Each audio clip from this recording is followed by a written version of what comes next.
Um, Minister, there are many questions, but I don't want the evening to close out without making certain we go back to August 5 of this year and the decision of your government to bring an end to Article 370 and take full responsibility for the erstwhile state of Jammu and Kashmir.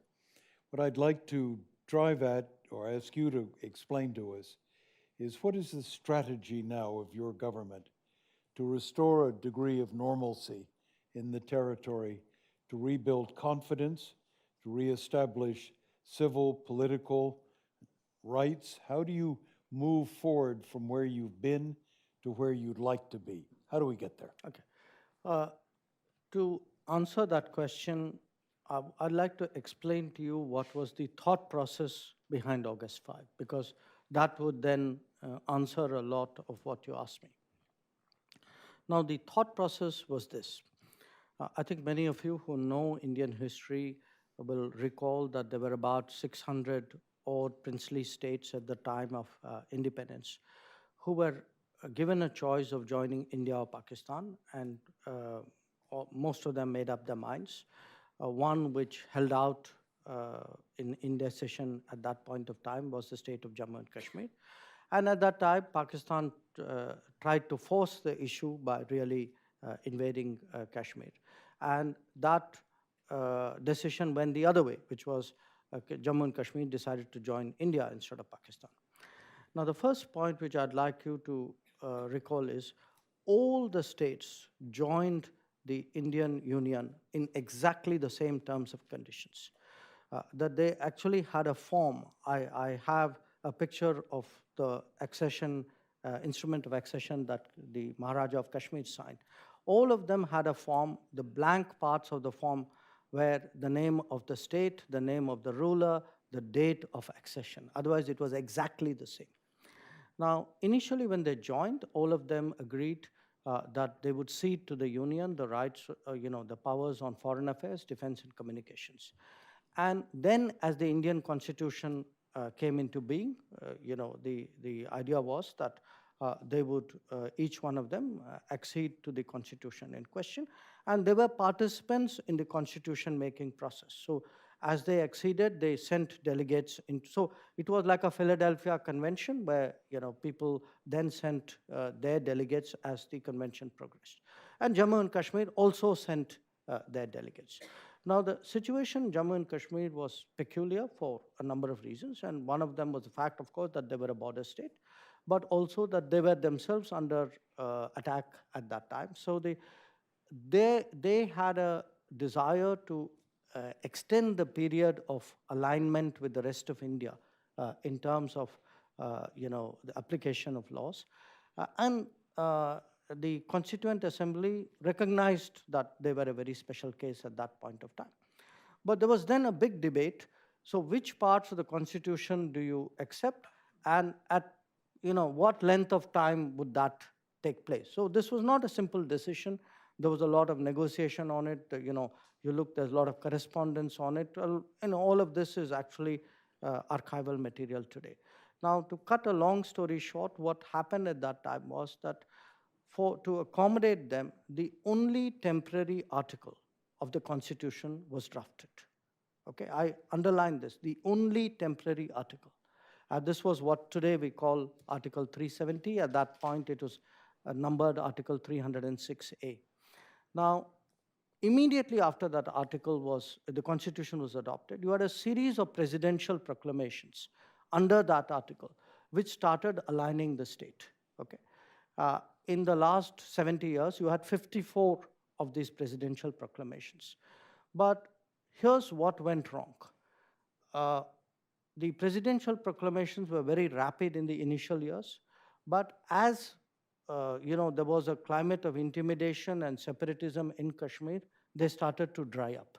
They started to dry up because the state politics was now, people found that there was an arbitraging possibility using the separate, the 370 article, because 370 essentially mandated, one of the consequences of 370 was you had local ownership of property.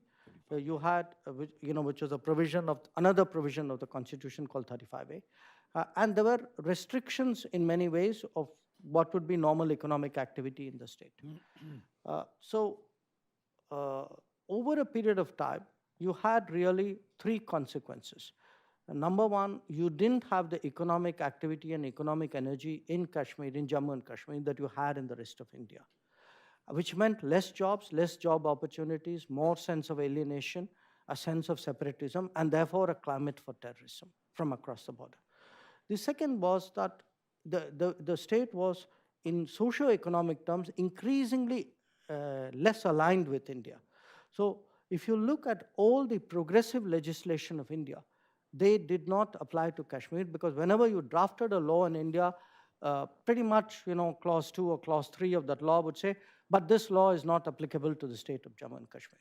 So what you had was, you didn't have right to work, you didn't have right to education, you didn't have right to information, you did not have affirmative action, you did not have the law against domestic violence, you didn't have law on representation of women in local bodies, you didn't have equal property laws between men and women, you didn't have juvenile protection law. So I can cite to you at least about 100 important laws which did not apply to Jammu and Kashmir.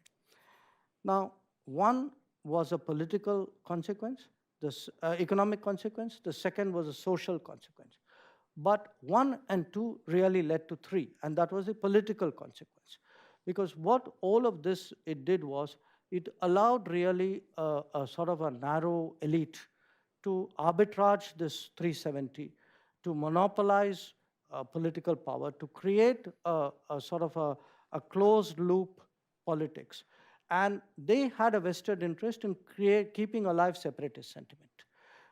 And you had actually a situation where separatist political parties were openly allied with terrorist groups operating out of Pakistan. Now, here's the choice which the government faced. When we came back to power this May and did a Kashmir review, there were two choices. One was, you had a set of policies which were on the books for 70 years, but for the last 40 years, they were visibly not working. And by the way, when I say visibly not working, that meant in the last 30 years, 42,000 people got killed.